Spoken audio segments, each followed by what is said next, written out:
विश्व का 71% भाग महासागर है और 29% भाग भूमि है और केवल 29% भाग पर ही हम निवास करते हैं। समुद्र इतना विशाल है कि हमारी कल्पनाएं विफल हो जाती हैं। समुद्र के अंदर हजारों रहस्य छुपे हुए हैं, जिनमें से हम सिर्फ 10% ही जानते होंगे। इनमें से एक है टाइटैनिक का डूबना।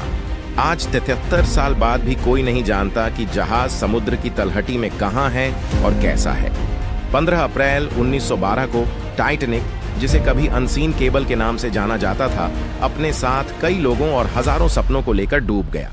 इस जहाज के डूबने के 73 साल बाद यानी 1985 में यह गलती से अमेरिकन नेवी की ओर समुद्र की गहराई में मिल गया था, लेकिन इसकी खोज के बाद भी लगभग 40 साल बीत चुके हैं और आज भी जहाज को समुद्र की गहराई से बचा पाना संभव नहीं हो सका है। लेकिन क्यों? आज इस वीडियो में मैं आपको टाइटैनिक को न बचाने का रहस्य बताऊंगा, इसलिए आप वीडियो को अंत तक जरूर देखें। और अगर आप चैनल पर नए हैं तो कृपया चैनल को सब्सक्राइब करें और बगल में दिए गए बेल आइकन को दबाना न भूलें।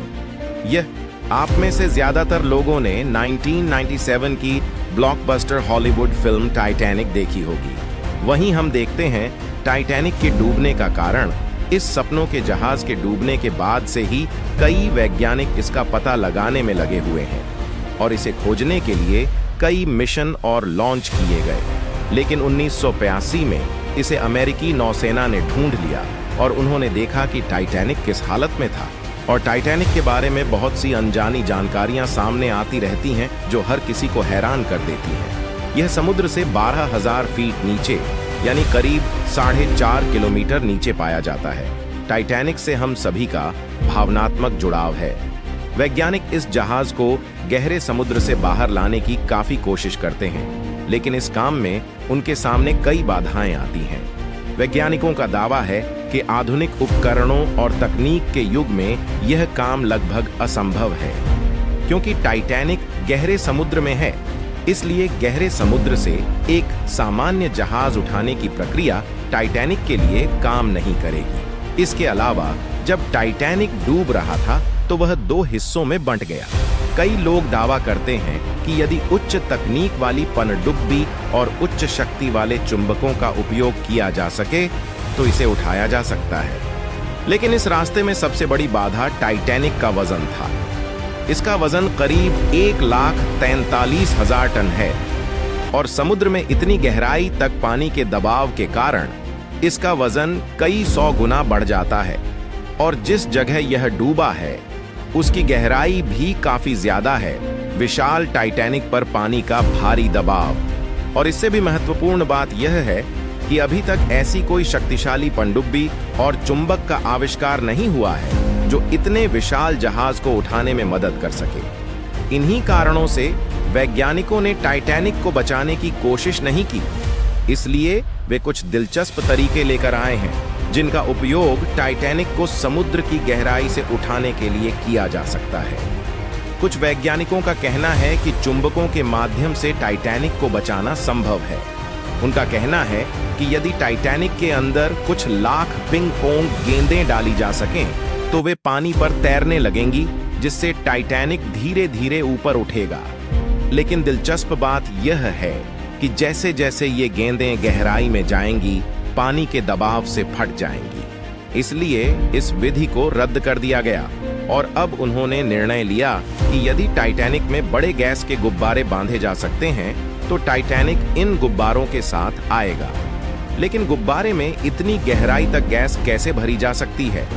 नतीजा यह हुआ कि यह योजना भी विफल हो गई। टाइटैनिक को बचाने की योजना एक और प्रयास के साथ जारी रही। वैज्ञानिकों का कहना है कि चूंकि बर्फ पानी की तुलना में बहुत कम घनी होती है, इसलिए बर्फ पानी पर तैरती है। एक अमेरिकी विशेषज्ञ ने कहा, अगर टाइटैनिक के आसपास के पानी को किसी तरह से बर्फ में बदला जा सके तो टाइटैनिक बर्फ के साथ ऊपर आ सकता है। आसपास के पानी को जमने के लिए तरल नाइट्रोजन का उपयोग किया जाएगा।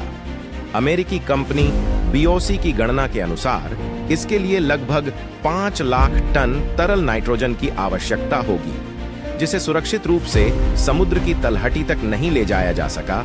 परिणाम स्वरूप योजना को तुरंत छोड़ दिया गया तब एक जहाज निर्माण कंपनी ने दावा किया कि यदि टाइटैनिक में जमा शैवाल गंदगी को एक शक्तिशाली मशीन द्वारा साफ किया जाए तो यह संभव होगा।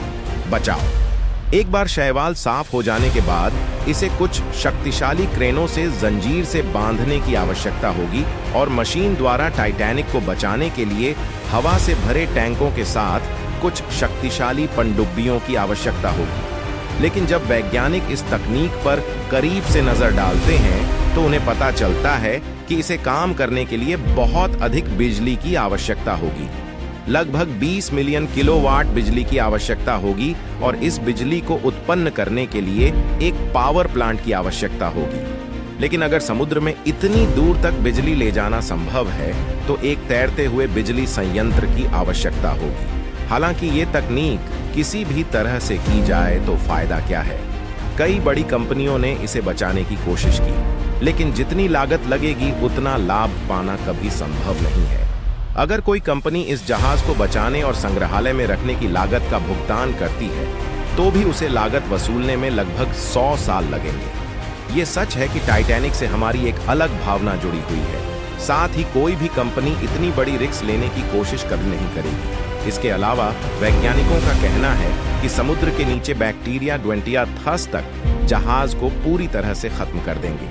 इसके अलावा ये टाइटैनिक कई समुद्री जानवरों का घर बन गया है।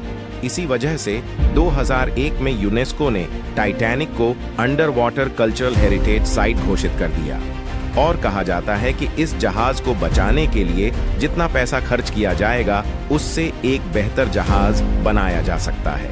इन कारणों से टाइटैनिक को बचाया नहीं जा सका। दोस्तों, क्या आपको लगता है टाइटैनिक को बचाया नहीं जाना चाहिए? मुझे कमेंट बॉक्स में अवश्य बताएं। लाइक करें और अपने दोस्तों के साथ अधिक से अधिक शेयर करें। मिलते हैं अगले वीडियो में, तब तक ठीक रहें और स्वस्थ रहें। नमस्ते।